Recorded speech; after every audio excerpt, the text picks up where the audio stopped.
ang tahasang binigyan ng ganitong tungkulin sa saligang batas. In the end, this is not merely a procedural exercise. This is a test of judgment, of conscience, and of courage. Let us proceed with diligence, with fairness, with honesty, knowing that our actions today will echo far beyond this chamber. And so we return to where we begin. Sa huli, babalik tayo sa ating panunumpa.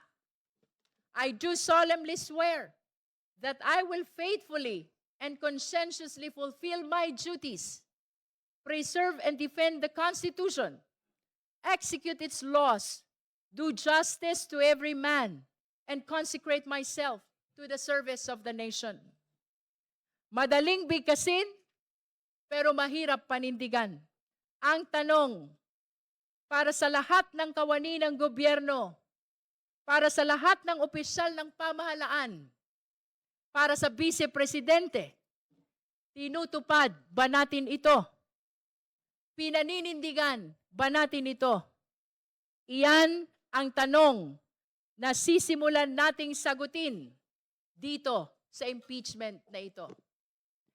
Maraming salamat po. We now call the case. Committee Secretary. Thank you, Your Honor.